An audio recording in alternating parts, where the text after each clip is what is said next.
আল্লাহ তার নবীকে নির্দেশ দিয়েছেন যেভাবে বলেছি ঠিক মানুষের কাছে সেভাবে বলতে হবে। এটা যদি নবীর নির্দেশ আল্লাহ দিয়ে দেন, এই পৃথিবীতে যারা এখন আলেম হিসেবে দাবিদার, বলেন তো দেখি নবী যেভাবে দাওয়াত দিয়েছেন বর্তমান সময়ের আলেমরা কি একই দাওয়াত দিচ্ছেন? দাওয়াত কি একই দিচ্ছেন নাকি দাওয়াত একটু ভিন্ন হয়েছে? দাওয়াত ভিন্ন হয়েছে না? দাওয়াত আলাদা আলাদা আলাদা আলাদা দাওয়াত হয়ে গিয়েছে, হয়েছে না? আমার ভাইরা, আল্লাহ তার নবীকে বললেন আপনি সাবধানতা অবলম্বন করবেন, তারা আপনাকে যেন এই নির্দেশের বাইরে না নিয়ে যায়। তার মানে কোরআন আল কারীমের নির্দেশ, এর বাইরে পৃথিবীর কোনো ব্যক্তি যেন আপনাকে না নিয়ে যেতে পারে। যেভাবে নির্দেশ আপনাকে আমি দিয়েছি হুবহু ওই নির্দেশ ওইভাবে জাতির কাছে বলতে হবে, তাহলে তুমি রাইট আল্লাহর দ্বীন, আল্লাহর ইসলাম মানুষের কাছে ঠিকঠাকভাবে বলতে পারলে। আর এই নির্দেশের বাইরে যদি তুমি যাও তাহলে মহা মুশকিল আছে। একথা কার? আমার ভাইরা, বিশ্বনবী সাল্লাল্লাহু আলাইহি ওয়াসাল্লাম এই দেশের শের জামানার কিছু নেতা নেত্রীদের চরিত্রের কথা বললেন। বিশ্বনবীর চরিত্রের কথা আর কোরআন আল কারীমের চরিত্র আর হাদিসের চরিত্র দেখেন। আল্লাহ নবী বললেন সায়াতি আলান নাসি সানাওয়াতুন খাদাআ ইয়াসদিকু ফিহাল কাযিব ওয়া ইউকাযযিবু ফিহাস সাদিক। বিশ্বনবী তিনি বললেন এমন একটা সময় আসছে আপনার আর আমার নেতা মুহাম্মদ সাল্লাল্লাহু আলাইহি ওয়াসাল্লামেরা মানি, এই নেতাটা মানি মসজিদের ভিতরে, ওই নেতাটা মানি আমার নিজের ভিতরে, কিন্তু প্রত্যেকটি জায়গায় আল্লাহর নবীর চরিত্র অনুসরণ এবং অনুকরণের কথা যে প্রয়োজন ছিল এটা আমরা মানি না। কয়জন মানি এটি? আমরা সকল ক্ষেত্রে সকল বিষয় বিশ্বনবীকে আমরা নেতা হিসেবে কতটুকু মানিছি বলেন তো দেখি। বিশ্বনবীকে নেতা মেরেছি কোন সময়? যখন মানুষ একটা মরে যাচ্ছে তখনই। মসজিদের ভিতরে নেতা মেরেছি, মসজিদের বাইরে সব কুফরি আইন চলেছে, ইসলামের বিরোধিতা আইন চলেছে। আর ইসলামটা আমরা নিয়ে গেছি নির্দিষ্ট একটি জায়গায়, নির্দিষ্ট একটি স্থানে, ওর বাইরে আমরা যা করছি সব আমাদের নিয়ম অনুযায়ী। আমার ভাইরা, আল্লাহ নবী বললেন এমন একটা সময় আসছে যেই দিন সত্যবাদী যারা সত্য কথা বলবে তাদেরকে মিথ্যা প্রতিপন্ন করা হবে। আর যারা মিথ্যা বলেছে, সকালে একরকম মিথ্যা কথা বলে, বিকালবেলা আরেক রকম মিথ্যা কথা বলে, সমাজে ওরাই হবে সত্যবাদী। কথা বুঝতে পারলেন? যারা সমাজের ভিতরে সবচেয়ে মিথ্যা কথা বলে ওরাই সমাজের ভিতরে গুডিল হয়ে যাবে, ওরাই রেসপেক্ট পাবে, ওদের চেয়ারটা আগে দেওয়া হবে। আর যারা সত্য বলেছে, সত্যর উপরে অবিচল থেকেছে, সমাজে ওদেরকে বলা হবে মিথ্যাবাদী। আর এখন তো কোনো ব্যাপার না, সোশ্যাল মিডিয়ার যুগ, এখানে বক্তব্য হচ্ছে সোশ্যাল মিডিয়ায় চলে যাবে। তো আপনি এখানে 20-30টা ক্যামেরা নিয়ে একটা মিথ্যাকে সত্য বলে দিবেন, সব প্রচার হয়ে যাবে। আবার একটা সত্যকে মিথ্যা হিসেবে প্রচার করবেন, ওটা সত্য হয়ে গেল। মানুষ ওটার দিকে উপযন্ত্রের ভিতরে রেখেছে। এই জন্য আল্লাহ বললেন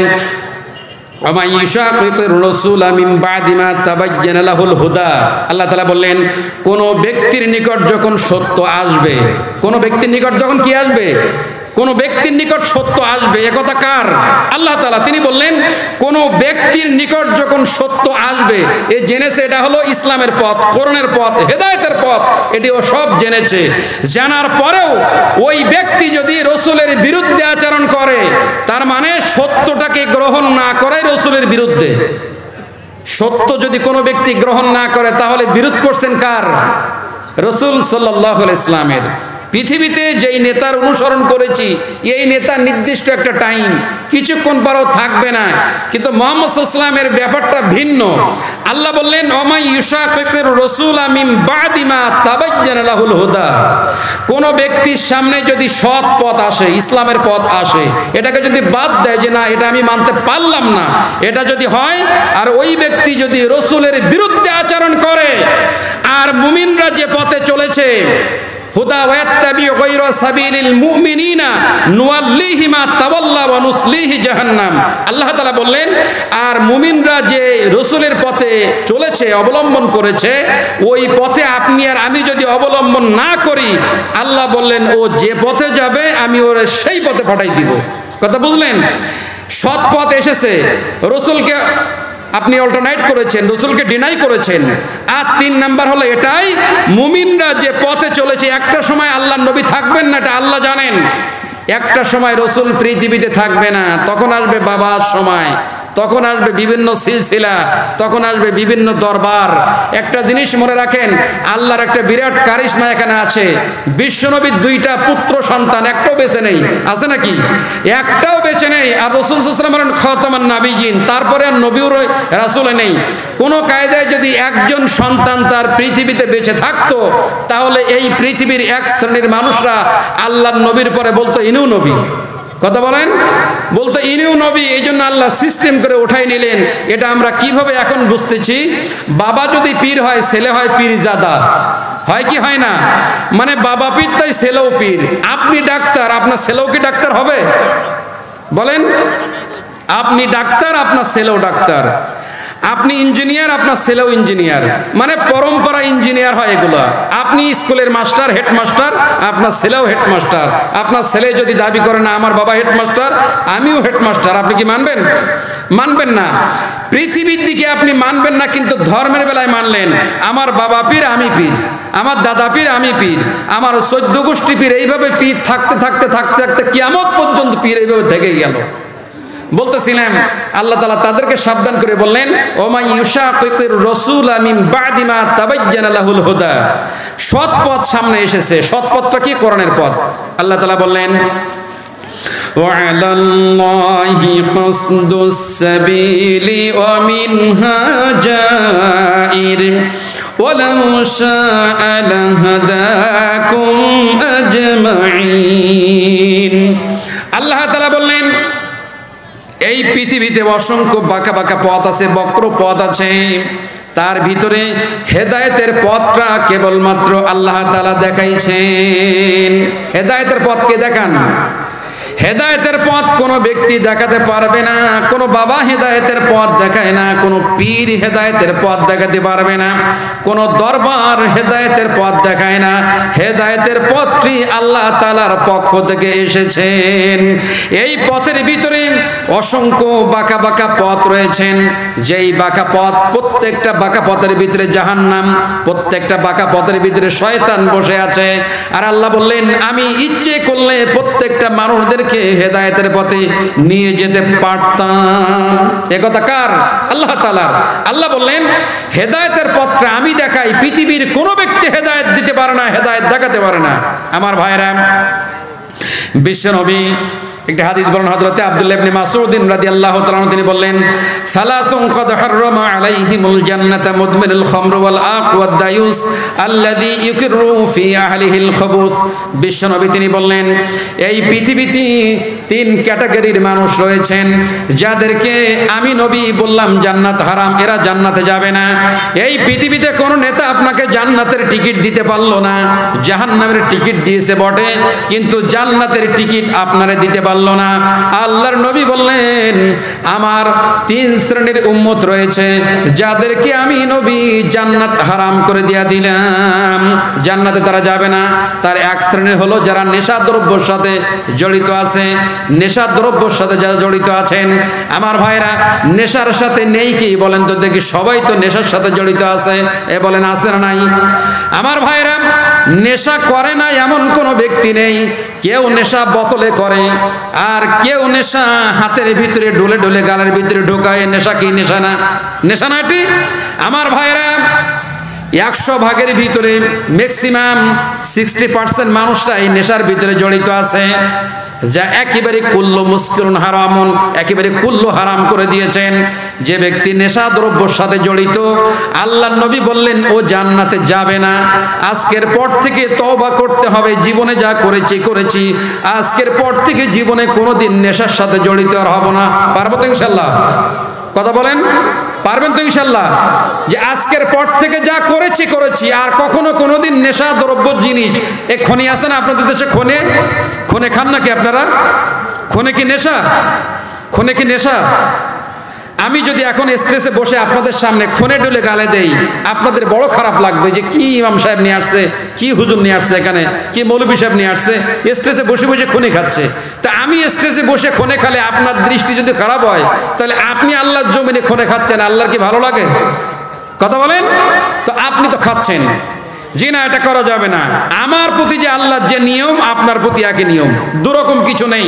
সুতরাং আজকের পর থেকে নিয়ত করেন, কারণ আল্লাহ রাসূল অভিশাপ দিয়েছেন কোন ব্যক্তি যদি নেশা দ্রব্যের সাথে জড়িত থাকে জান্নাতে যাবে না। কথা কার? 2 নাম্বার, কোন ব্যক্তি যদি পিতামাতার অবদ্ধ সন্তান হয়, পিতামাতার অবদ্ধ সন্তান কোন ব্যক্তি যদি এখানে হয়, ও জান্নাতে যাবে না। পিতামাতার অবদ্ধ সন্তান হলে জান্নাতে যাওয়া যায় না। এই ব্যাপারে মনে হয় আপনারা অনেকটা হাদিস শুনেছেন। সেই বনী ইসরাঈলদের কাহিনী আল্লাহ নবী বললেন, আমার ভাইরা, 3 ব্যক্তি ছিলেন, বাড়ির থেকে বের হয়ে রওনা দিতে দিতে এমন একটা জায়গায় তারা পৌঁছালেন, হয়তো প্রাকৃতিক কোনো দুর্যোগ অথবা রাত হয়েছে, পাহাড়ের কোনো গর্তের ভিতরে তারা আশ্রয় গ্রহণ করেছে। 3 জন ব্যক্তি সেইখানে গিয়েছেন। যাওয়ার পরে গর্তের ভিতরে প্রবেশ করার সাথে সাথে বিরাট একটা পাথর এসে মুখ আটকে গিয়েছে। আর এমনভাবে আটকে গিয়েছে, 3 জন ব্যক্তি এত চেষ্টা করলেন, কোনোভাবে পাথর সরাতে পারল না। 3 জন ভাবলেন এই বিপদ থেকে আমাদের কেউ বাঁচাতে পারবে না। সে সময় তো মোবাইল ফোন নেই, টেলিফোন করবে, অমুক গর্তের ভিতরে আটকে গেছে, আমাদের মুক্তি নিয়ে আসো, তাড়াতাড়ি ফায়ার সার্ভিস আনো, পুলিশ আনো, সিকিউরিটি ব্যক্তিদের আনো, পাথর কেটে বের করো, এরকম সিস্টেম তো ছিল না। ওই 3 জন ব্যক্তি অনেক চেষ্টার পরে যখন বিফল হয়েছে, তখন বাবার নাম করেনি, ওই সময় কোনো ব্যক্তির নাম করেনি। তারা বলেছিল জীবনে যদি কোনোদিন কোনো ভালো কাজ করে থাকো, ওই ওসিলায় আল্লাহ তাআলার কাছে দোয়া করো। আমার ভাইরা, কোনো ব্যক্তি যদি জীবনে কোনোদিন ভালো কাজ করে থাকেন, তাহলে জীবনে কোনোদিন যদি মুসিবতের ভিতরে পড়ে যান, কোনো বাবার দরবারে তো দূরের কথা, প্রশ্নই ওঠে না। কারোর প্রতি তাওয়াক্কাল করবেন না, তাওয়াক্কাল করবেন আল্লাহ তাআলার প্রতি। যদি বিপদে পড়ে যান আর জীবনে যদি কোনোদিন ভালো কাজ থাকে, ওই ভালো কাজের বিনিময়ে আল্লাহ তাআলার কাছে দোয়া করবেন, আল্লাহ তাআলা আমি অমুক দিন এই কাজটি করেছিলাম, এটি যদি আপনার সন্তুষ্টর জন্য হয়ে থাকে, এই বিপদ থেকে আল্লাহ তুমি আমাদের মুক্তি দিয়া দিন। তার মানে হলো এটাই, কোন ব্যক্তি যদি ভালো কাজ করে থাকে, ওই ভালো কাজের বিনিময়ে দোয়া করতে হবে কার কাছে? আল্লাহর কাছে। 3 জনের একজন দোয়া করছে, আল্লাহ আমাকে রাখাল দিয়েছিলেন, রাখাল হিসেবে রেখেছিলেন, গবাদি পশু ছিল আমার, চারণ ভূমিতে নিয়ে যেতাম, সন্ধ্যাবেলা বাড়িতে এসে দুধ দহন করে বৃদ্ধ পিতা মাতাকে খেতে দিতাম। আজকে যাদের বাড়িতে পিতা মাতা রয়েছে, দেখবেন পিতা মাতা হয়েছে অসহ্যর কারণ। পিতা মাতা বাড়িতে বৃদ্ধ পিতার মাতা, এদের এত অসহ্য হয়ে গিয়েছে, পিতা মাতারে দেখতে পারে না। আমার ভাইরা, যেই বাচ্চাকে 20 বছর 22 বছর 25 বছর যেই মা রান্না করে খাওয়াইছে, যেই পিতা ভালোবাসা দিয়ে তারে আগলে রেখেছিল, যখন বিবাহ দিয়েছে, একটা মেয়ে চলে এসেছে বাড়িতে, বাড়িতে একটা মেয়ে যখন চলে এসেছে, আসার সাথে সাথে 1 সপ্তাহ গিয়েছে, 2 সপ্তাহ গিয়েছে, 1 মাস যাওয়ার সাথে সাথে সংসারের ভিতরে অশান্তি শুরু হয়েছে। কি হয়েছে? অশান্তি শুরু হয়েছে। রোডে চলতে চলতে দেখবেন ট্রেনের ভিতরে চলছেন, হঠাৎ রেড সিগন্যাল, রেড সিগন্যাল হয় না, হঠাৎ রেড সিগন্যাল, তার মানে এই পাইলটকে নির্দেশ দিচ্ছে সামনে বিপদ আছে, একটু ওয়েট করতে হবে, যাওয়া যাবে না এখন। আবার যখন রোডের কাজ হয়, ফ্ল্যাগ প্রতি দেয়, লাল ফ্ল্যাগ, মানে এখানে রেড সিগন্যাল, আসতে যেতে হবে, এটা রেড সিগন্যাল দেয় না? আমার ভাইরা, বাড়িতে যখন একটা নতুন বধূ বাড়িতে আসে, লাল শাড়ি পরে বাড়িতে আসে, প্রত্যেকটা ফ্যামিলিকে জানান দিতে দিতে আসে, রেড সিগন্যাল দিতে দিতে আসে, আমি বাড়িতে আসছি, সবাই সাবধান, this is the danger border, সাবধান থেকেন আপনারা। আমি বাড়িতে আস্তে আস্তে আসছি, আপনারা বুঝেন, ওই যে রেড সিগন্যাল, একই রেড সিগন্যাল। আল্লাহর নবী বললেন, খবরদার, শেষ হয়ে যাবে তোমরা। পিতামাতার অবদ্ধ কোনো সন্তান যদি হয়ে যায় আর পিতামাতা যদি অসন্তুষ্ট হয়ে যায়, আল্লাহর নবী বললেন ওই ব্যক্তির জন্য জান্নাত হারাম হয়ে যায়। কি হয়ে যায়? ওই ব্যক্তি আল্লাহর কাছে দোয়া করছে, আল্লাহ তাআলা প্রত্যেক দিন আমি সন্ধ্যাবেলায় সেই পিতা মাতাকে দুধ পান করাই। একদিন অনেক দূরে চলে গিয়েছিলাম, সেখান থেকে আসতে আসতে দেরি হয়ে গেল। দুধ দহন করার পরে লক্ষ্য করে দেখলাম আমার বৃদ্ধ পিতা আর মাতা 2 জন ঘুমাই গিয়েছে, ক্ষুধার যন্ত্রণায় কাতর অবস্থায় ঘুমাই গিয়েছে। আমি ডাকতে ভালো মনে করলাম না, কিচ্ছু তাদেরকে বললাম না, কিন্তু আমার ছোট্ট ছোট্ট বাচ্চারা ক্ষুধার যন্ত্রণায় ছটফট করতেছিলেন, তাদেরকে আমি খেতে দেওয়া মনে করলাম না। আমি কি করবো এখন? পিতামাতাদেরকে ডাকবো নাকি আমার বাচ্চাদেরকে খেতে দিব, কনফিউশনে পড়ে গেলাম। এই দুরবস্থার ভিতরে হঠাৎ সিদ্ধান্ত করলাম, সন্তান কান্নাকাটি করে যদি মরেও যায়, আমি আমার দুধটাকে পিতামাতাকে না খাওয়াই বাচ্চাদেরকে খাওয়াইতে পারি না। এভাবে দাঁড়াই থাকলাম। ফজর পর্যন্ত দাঁড়ানোর পরে আমার পিতামাতা যখন জাগ্রত হয়েছে, দুধের পেয়ালা তাদেরকে দিলাম। সেদিনের দুধ পান করাটা একটু অন্যরকম সেন্সিটিভ সিম্পথি আমি দেখেছিলাম। সেদিন দুধ পান করার পূর্বে বলেছিল, বাবা এই গভীর রজনীতে কেন এখন তুমি দুধ দিচ্ছ আমাকে? সময় বাচ্চা বলেছিল, মাগো অনেক দূর থেকে আসার পরে দেখলাম ঘুমাইছো তোমরা, তাই আমি সেই দুধ নিয়ে দাঁড়ানো আছি, বাচ্চাদেরকে খেতে দেই নাই, তোমাদের দুধ আগে পান করে নাও। ওই সময় আমার পিতামাতা আমার দুধটা খুব খুশি সহকারে খেয়েছিল। আল্লাহ, এটি যদি তোমার সন্তুষ্টির জন্য হয়ে যায়, তোমার ভালোবাসার জন্য যদি হয়ে যায়, আর এটি যদি নেকির কাজ হয়ে থাকে, আল্লাহ এই কঠিন বিপদের ভিতরে পড়ে গেলাম, মেহেরবানি করে আল্লাহ পাথরটা একটু সরাই দিয়ে দাও। বলুন সুবহানাল্লাহ। আল্লাহ রাসূল শেখাচ্ছেন, সেটা হলো কি, কোনো ব্যক্তি যদি নেকির কাজ জীবনে করতে পারে আর বিপদে যদি কোনোদিন পড়ে যান, কোনো বাবার দরবারে নয়, বিশ্বাস করবেন না, এটি বাবা আপনাকে কিচ্ছু দিতে পারবে না। যেই ব্যক্তিটা কবরে মরে গেছে, ওই ব্যক্তির পরিণতি কি হচ্ছে ও তো নিজেও জানে না, আপনারা কেমনি মুক্তি দিবে সে? আমার ভাইরা, ওই সময় পাথর সরে গিয়েছে আর বললেন, আল্লাহ এটি যদি ভালো কাজ হয় তাহলে মুক্তি দিয়া দিলেন। এটি হলো ভালো কাজ। এই ভালো কাজের বিনিময়ে আল্লাহর কাছে দোয়া করতে হয়। দুনিয়ার কোনো ব্যক্তির কাছে বিপদে পড়ে গেলে এই ব্যক্তিরা আপনারে মুক্তি দিতে পারবে না। পারবে নাকি? পারবে না। তার মানে হলো এটাই, জীবনে আপনি এখানে এসেছেন, এটি ভালো কাজ নাকি খারাপ কাজ? ভালো কাজ। তাহলে যদি বিপদে কোনোদিন, এই পার্থিব জীবনে বিপদে কোনোদিন যদি পড়ে যান, দোয়া করবেন কার কাছে? দোয়া করবেন কার কাছে? আল্লাহ তাআলার কাছে। আটলান্টিক মহাসাগরের তলদেশে একটা ছোট্ট পোকা আছে, যা আমরা খালি চোখে দেখতে পাই না। এই পোকাটা কি খাবে? এই পোকাটার হায়াত কতদিন আছে? এই পোকাটা পৃথিবীতে আর কতক্ষণ থাকবে? কি পরিমাণে রিজিক খাবে? এটা দেখেন কে? এটা কে দেখেন? সেই আল্লাহ যে আছে না নাই? আছে না নাই? তো সেই যদি আল্লাহ থেকে থাকেন, তাহলে আমরা কেন সেই আল্লাহরে বাদ দিয়ে মানব রচিত কোনো বিধানকে, মানব রচিত কোনো সিস্টেমকে আমরা সেটাকে প্রাধান্য দিয়েছি? এটি ঠিক নয়। ওই আয়াতের ভিতরে আল্লাহ বললেন, وَيَتَّبِعُ غَيْرَ سَبِيلِ الْمُؤْمِنِينَ نُوَلِّهِ مَا تَوَلَّى وَنُصْلِهِ جَهَنَّمَ وَسَاءَتْ مَصِيرًا। ওই ব্যক্তি যদি সত্য দিনটাকে পরিত্যাগ করে আর নবীর বিরুদ্ধে যদি চলাফেরা করে, আর মুমিনরা যে পথে চলেছে ওই পথটা যদি বাদ দিয়ে দেয়, ও যে পথে যাবে আমি আল্লাহ ওই পথে ওরে বের করে দিব। আর ওই ব্যক্তিকে ধরবে জাহান্নাম, ওয়াসাআত মাসীরা। আর এই জাহান্নামটা কত খারাপ জায়গা, কত নিকৃষ্ট জায়গা।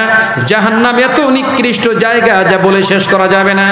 আল্লাহ বললেন, আংশিক ইসলাম আল্লাহ তাআলার কাছে গ্রহণযোগ্য নয়। আল্লাহ বললেন, আফাতুমিনুনা বিবাদিল কিতাবি ওয়া তাকফুরুনা বিবাদ।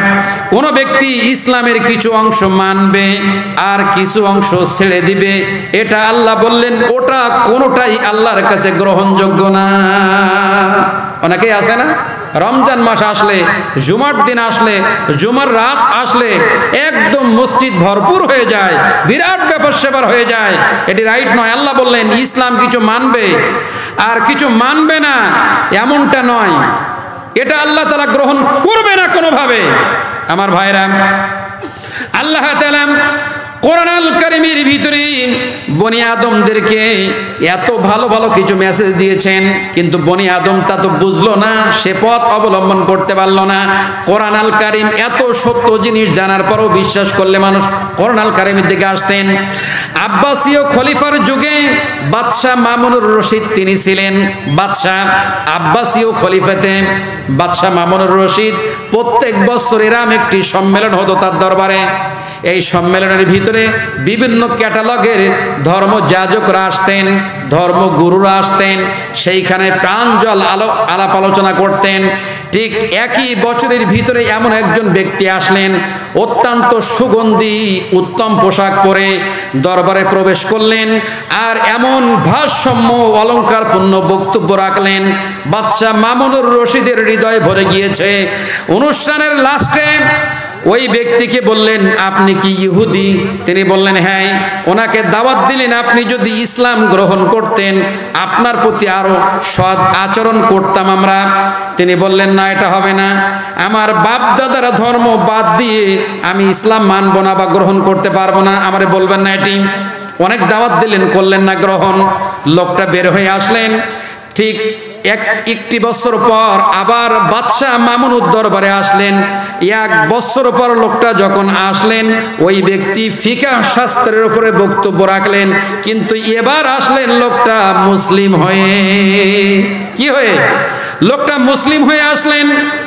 বাদশাহ মামুনুর রশিদ বৈঠকের লাস্টে তার কামরার ভিতরে খোশ কামরা ডেকে বললেন, 1 বছর আগে আপনাকে দাওয়াত করেছিলাম, আপনি ইসলাম গ্রহণ করেন, আপনি করলেন না, কিন্তু এখন কেন ইসলাম গ্রহণ করলেন? উনি বললেন, আপনার কাছ থেকে চলে যাওয়ার পর আমার কেন যেন মনে হয়েছিল এই ধর্মগুলো নিয়ে একটু স্টাডি করা উচিত। তাই আমি প্রত্যেকটা ধর্ম নিয়ে একটা কপি করেছিলাম। আর আমি একজন ভালো লিপিকার, আমি বই লিখে লিখে বিভিন্ন জায়গায় বিক্রি করে থাকি। এটা আমার একটা ক্ষমতা আছে। আমি প্রথম তাওরাতের একটা কপি নেই, এই তাওরাতের কপিটা নিয়ে 3টা ভাগে বিভক্ত করলাম, 3টা কপি করলাম একটা কপিতে। তাওরাতে যা যা লেখা ছিল সেভাবে লিখে নিজের থেকে কিছু কথা ওর ভিতরে লিখে দিয়ে আমি ইহুদিদের উপাসনায় প্রবেশ করলাম। আমি 3টা কপি নিয়ে যখন গেলাম, ধর্মযাজকের কাছে গেলাম, আমাকে মোস্ট ওয়েলকাম, স্বাগতম জানালো, আর সেগুলো আমার কাছ থেকে ক্রয় করে নিয়েছে এবং সেগুলো দিয়ে খুব খুশি হলো তারা। সেখান থেকে ফিরে আসলাম। এবার ইনজিলকে একটা কপি নিয়ে আমি 3টা কপিতে রূপান্তরিত করে প্রত্যেকটা কপির ভিতরে কিছু কিছু বিষয়গুলো আমি নিজের থেকে লিখে দিলাম, যেটা ধর্মের কথা নয়, তাও লিখলাম আমি। ওইগুলা লিখে লিখে ধর্মের ভিতরে দিয়ে খ্রিস্টানদের গির্জার ভিতরে প্রবেশ করলাম। ধর্মযাজকের কাছে গেলাম, তার কাছে আমি ইনজিলের 3টা কপি দিলাম। খুব সম্মানের সহিত গ্রহণ করলেন, আমাকে টাকা পয়সা দিলেন, সব খুলে দেখলেন, রাইট, অসুবিধা নাই। এবার আমি কোরআন আল কারিমটা নিয়ে 3টা ভাগে বিভক্ত করে নিলাম। 3টা ভাগে বিভক্ত করে কোরআন আল কারিম যেভাবে সাজানো ওভাবেই সাজাতে সাজাতে নিজের থেকে কিছু আরবি সেখানে লিখে দিলাম, যেটা কোরআন আল কারিমের কিচ্ছু নয়। এবার আমি যখন মুসলিমদের কাছে বিক্রির জন্য গেলাম, যেই ক্রেতার কাছে, মুসলিম ক্রেতার কাছে যখন গেলাম, একজন ধর্মযাজকের কাছে, আলেমের কাছে গেলাম। আলেম ব্যক্তি কোরআন আল কারিম খুলে দেখলেন, কারণ সে জানে আমি ইহুদি, তাই কোরআনটা আমার কাছ থেকে যখন নিলেন, খুলে দেখতে দেখতে দেখলেন অসঙ্গতি আছে, কোরআন আল কারিমের যে সাজানো তা নেই। এটি দেখার পরে আমার ফেরত দিলেন, দিয়ে বললেন এটা আমরা নিব না। গ্রহণ করলেন না তিনি। যখন ফেরত দিলেন এটি, এবার যখন ফেরত দিয়েছেন তখন বুঝতে বাকি থাকলো না। এবার আমি এসে কোরআন আল কারিমে কি আছে স্টাডি করতে লাগলাম। স্টাডি করতে করতে, অ্যানালাইসিস করতে করতে আল্লাহ তাআলা সূরা আল হিজরার 9 নম্বর আয়াতে তিনি বললেন, ইন্না নাহনু নাযালনা যিকরা ওয়া ইন্না লাহু লাহাফিযুন। আল্লাহ বললেন, নিশ্চয় এই জিকির, কোরআন আল কারিমের আরেক নাম হলো জিকির। কোরআন আল কারিমের আরেক নাম কি? কোরআন আল কারিমের আরেক নাম হলো জিকির। আল্লাহ বললেন, এই জিকির বা কোরআন আল কারিম আমি নাজিল করেছি, আমি রব্বুল আলামিন কোরআন আল কারিম হেফাজত করব। বলুন সুবহানাল্লাহ। আমার ভাইরা, এই কোরআন আল কারিম যেভাবে আল্লাহ তাআলার পক্ষ থেকে এসেছে, পৃথিবীর কোনো মানুষ চেষ্টা করলে কে আলাদা আলাদা করতে পারবে না। এই পৃথিবীর কোনো ব্যক্তি যদি কোরআন আল কারিমের জীবনের সাথে নিজের জীবনটাকে মেলাই নিতে পারে, ইহকালীন এবং পরকালীন 2 জীবনটা ওই ব্যক্তি মুক্তি পেয়ে যাবে। বলুন ঠিক কিনা? আল্লাহ বললেন নিজের জীবনটা কিভাবে সাজাবে, এটা আল্লাহ কোরআন আল কারিমে কোট করলেন। আল্লাহ বললেন, ফাকিম ওয়াজহাকা লিদ-দীন হানিফা ফিতরাতাল্লাহিল্লাতী ফাতারান-নাস আলাইহা লা তাবদীলা লিখালকিল্লাহ যালিকা আদ-দীনুল কাইয়্যিম ওয়ালাকিন্না আকসারান-নাস লা ইয়ালামুন। আল্লাহ তাআলা বললেন, তোমরা নিজেদেরকে, প্রত্যেকটা ব্যক্তিদেরকে আল্লাহ বললেন দ্বীনের জন্য একনিষ্ঠ করো, ফাকিম ওয়াজহাকা লিদ-দীনি হানিফা। নিজেদেরকে প্রত্যেকটা ব্যক্তি তাকে আল্লাহ বলেছেন তুমি তোমাকে দ্বীনের জন্য একনিষ্ঠ করো। নিজের জন্য কেন একনিষ্ঠ করতে হবে আপনি কি জানেন? কখনো ভেবে দেখিনি। কারণ আমি এমন একটা ফ্যাক্টরি, আমি এমন একটা কারখানা, আমার মাধ্যমে আর আমার স্ত্রীর মাধ্যমে এই পৃথিবীতে এমন সব মানব মণ্ডলী, মানব সভ্য সমাজ আসবে। পৃথিবীতে দেখবেন কাপড়ের ফ্যাক্টরি আছে, বিভিন্ন প্রোডাক্টের ফ্যাক্টরি আছে, এই ফ্যাক্টরির ভিতরে হাই সিকিউরিটি আছে, আছে না নাই? হাই সিকিউরিটি আছে, ক্যামেরা আছে, সিকিউরিটি ম্যান আছে। ইচ্ছা করলে বহিরাগত কোনো ব্যক্তি ওই ফ্যাক্টরির ভিতরে প্রবেশ করতে পারবে না। কেন পারবে না? ওখানে কোনো জিনিস প্রোডাক্ট হচ্ছে, কোনো জিনিস উৎপাদন হচ্ছে, তাই নির্দিষ্ট ব্যক্তিরা যাবে, নির্দিষ্ট টাইমে সেখানে তারা দায়িত্ব পালন করবে, তাহলে প্রোডাক্ট ভালো হবে। সামান্য দুনিয়ার একটা প্রোডাক্টের জন্য যদি এত হাই সিকিউরিটি থাকে, তাহলে মানব মণ্ডলী পৃথিবীতে আসবে। এই পৃথিবীতে মানব মণ্ডলী আসবে, এটা আল্লাহর কথা। সুতরাং আপনি আর আমি এমন একটা হাই সিকিউরিটিতে থাকার প্রয়োজন ছিল, আমাদের মাধ্যমে আমাদের সন্তানাদিগুলা পৃথিবীতে আসবে। সেই সন্তান যদি ভালো হয়, ভালো সাহিত্যিক হবে। সন্তান যদি ভালো হয়, ভালো আলেম হবে, ভালো মুহাদ্দিস হবে, ডক্টর জাকির নাইক হবে। কি হবে? আব্দুর রহমান সুদাইস হবে। কারি আব্দুল বাসেত তিনি হবেন। এরপরে কারি হবে আহমদ দিদার হবেন। গোটা পৃথিবীতে যিনি ধর্ম প্রচার এবং প্রচারণা করেছেন, উনিও কোনো না কোনো মায়ের মাধ্যমে পৃথিবীতে এসেছেন। বলতেছিলাম আল্লাহ তাআলা বললেন প্রত্যেকটা ব্যক্তিকে আমি আল্লাহ তাআলা ইসলামের জন্য একনিষ্ঠ করতে বলেছি। ফিতরাতুল্লাহিল্লাতী ফাতারান নাস আলাইহা, এটি হলো আল্লাহ তাআলার ফিতির, এটি হলো আল্লাহ তাআলার সিস্টেম। পৃথিবীতে সমস্ত সন্তান আসে আল্লাহ তাআলার ইসলামী নিয়মে মুসলিম হয়ে। ওই সন্তানকে কেউ মূর্তি পূজারী বানায়, ওই সন্তানকে কোনো ব্যক্তি দেবদেবী পূজা বানায়, ওই সন্তানকে কোনো ব্যক্তি এই যে কবর পূজারী বানায়, বাপ পূজারী বানায়। এগুলো কারা বানায় জানেন? নিজের পিতা আর মাতা। যারা ছোট্ট ছোট্ট বাচ্চা দেখবেন জুমার দিন মসজিদে আসবে, মায়ের সাথে বাচ্চা আসে, বাবার সাথে কি আসে? বাচ্চা আসে। কারণ ও জানে না সূরা ফাতিহা, ও জানে না তাশাহুদ, ও জানে না দুরূদ শরীফ, নামাজের কিছুই জানে না, কিন্তু বাবার সাথে কেন আসে? ও পিতা এবং মাতার সাথে এগুলা দেখতেই থাকে। এগুলা দেখতে দেখতে কোন একটা সময় সে প্রভাবিত হয়ে যায়। বলতেছিলাম আপনি আর আমি সারা জীবন আল্লাহর জমিনে চললাম, আল্লাহ আল্লাহ করলাম, আজ পর্যন্ত কখনো কোনোদিন আমি ভেবে দেখিনি আমার স্ত্রী হলো সেরা প্রোডাক্ট। আমার স্ত্রীর মাথার থেকে পায়ের নিচ পর্যন্ত এত দামি গোটা পৃথিবী সম্পদ। এই সম্পদের ভিতরে শ্রেষ্ঠ সম্পদ হলো আমার স্ত্রী। আমার স্ত্রীর মাধ্যমে আমার সন্তান পৃথিবীতে আসবে, কিন্তু আমার স্ত্রীর মাথার থেকে পা পর্যন্ত কোথায় কি আছে এলাকার সব ব্যক্তি জানে। জানে কি না? সবাই জানে, সবাই দেখেছে। এটি এই দেখার পরে এই অবস্থায় আমি আমার স্ত্রীর মাধ্যমে ভালো সন্তান পৃথিবীতে আনতে পারি না, এটা কখনো সম্ভব নয়।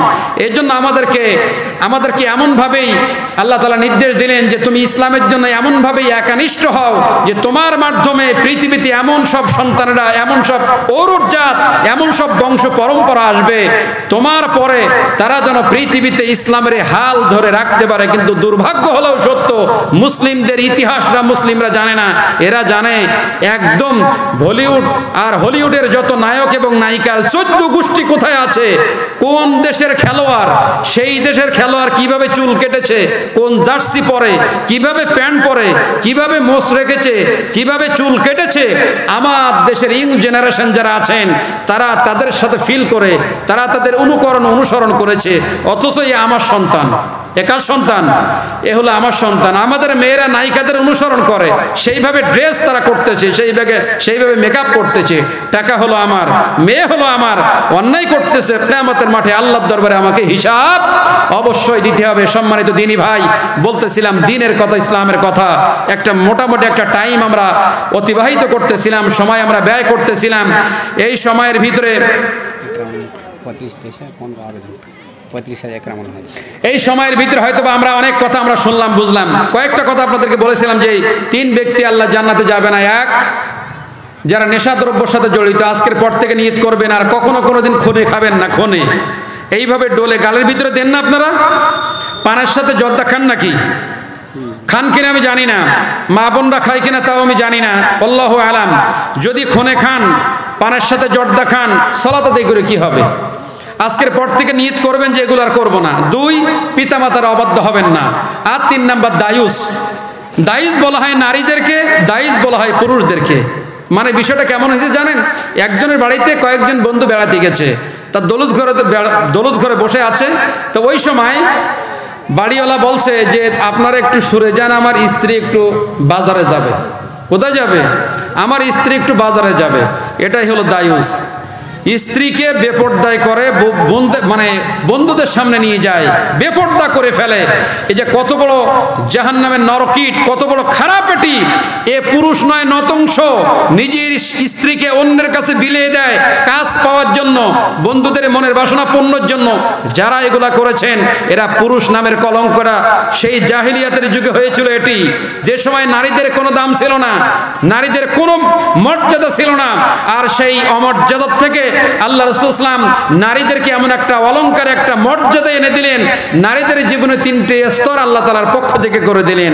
নারী হলো মা, নারী হলো স্ত্রী, আর নারী হলো কন্যা। 3 জায়গায় তার মর্যাদা। বৃদ্ধ হয়ে গেলে তখন তার শ্রদ্ধা আলাদা আসে, যখন স্ত্রী আসে তখন স্ত্রী আলাদা ভালোবাসা আসে, আর যখন কন্যা হয় বাপও ভালোবাসে, মাও ভালোবাসে, মুরব্বীরাও তার ভালোবাসে। এরকম একটা ভালোবাসার জায়গায় আল্লাহ তাআলা কন্যাদেরকে দিয়েছেন। সেই ভালোবাসাটা, সম্মানটা, মর্যাদাটা মহিলারা খুলে একদম একেবারে নষ্ট করে দিয়েছে। দেখেন না, গ্রামের একটা ছেলে বিয়ে হবে, মেয়ে খুঁজে পায় না, মেয়ে নেই। অথচ গ্রামের ভিতরে হাজার হাজার মেয়ে আছে, বিবাহ করার জন্য কোনো মেয়ে নেই। এরকম হয় কি হয় না? আবার ছেলে বিয়ে দিতে হবে, ছেলে পাচ্ছে না ভালো, সব নেশাখোর, নেশার সাথে জড়িত হয়ে গিয়েছে। খেতে খেতে এমন একটা অবস্থা, ব্রেন বিকৃত হয়ে গিয়েছে। আল্লাহ তাআলা তৌফিক দান করুক। কোরআন এবং সুন্নাহ ভিত্তিক আমরা আমাদের জীবনটাকে যেন বাস্তবায়িত করতে পারি। বলো না আমিন। আরো আসতে বলো না আমিন। সম্মানিত দিনী ভাই, এটা ইনি কে? আপনি কি টাকা তুলতে বলছেন? হ্যাঁ। এই সময় কেউ টাকা দিবে আপনার? এই হ্যাঁ, লাস্টে যা হয় 35,000 দিয়েছে। 35,000 টাকা দিয়েছেন? আমার ভাইরা 15,000 আবেদন। একরামুল, হ্যাঁ, একরামুল হক 35,000 দিয়েছে। তিনি মসজিদের উন্নয়ন কল্পে, আল্লাহ তাআলা বললেন সূরা তওবার 18 নম্বর আয়াতে, ইন্নামা ইয়ামুরু মাসাজিদ আল্লাহ মান আমানা বিল্লাহি ওয়াল ইয়াউমিল আখির ওয়া আকামাস সালাহ ওয়া আতাজ যাকাত ওয়া লাম ইয়াখশা ইল্লাল্লাহ। আল্লাহ বললেন নিশ্চয় যারা আমার ঘর আবাদ করবে, আমার ঘর নির্মাণ করবে। এটা একটা আয়াত। আর বুখারী মুসলিমের একটি হাদিস, আল্লাহ রাসূল সাল্লাল্লাহু আলাইহি ওয়াসাল্লাম তিনি বললেন, মান বানা লিল্লাহি মাসজিদান বানাল্লাহু লাহু বাইতান ফিল জান্নাহ। কোন ব্যক্তি যদি এই পৃথিবীতে আল্লাহর একটা ঘর নির্মাণ করে, এমনকি একটা ইট দিয়েও সাহায্য করে, অথবা এমন সাহায্য করলো যেই সাহায্যের মাধ্যমে আল্লাহর ঘর হচ্ছে, এই টাকা, এই পয়সা, এই সম্পদ কোনো ব্যক্তি দিয়ে যদি সাহায্য করতে পারে, আল্লাহ রসুলের ওয়াদা, ওই ব্যক্তিকে আল্লাহ জান্নাতে একটা ঘর নির্মাণ করবে। এটা বলেছেন মুহাম্মদ সাল্লাল্লাহু আলাইহি ওয়াসাল্লাম। আর রসুল এমন ব্যক্তি যার কথা মিথ্যা নয়। রসুলের কথা কি মিথ্যা?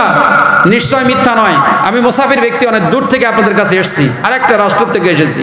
আমি মুসাফির ব্যক্তি, 3টা ব্যক্তির দোয়া আল্লাহর কাছে পৌঁছাতে বাধা নেই। একরামুল ভাই তিনি আল্লাহ তাআলার ঘরের জন্য 35,000 টাকা, 35 না 3500? 35,000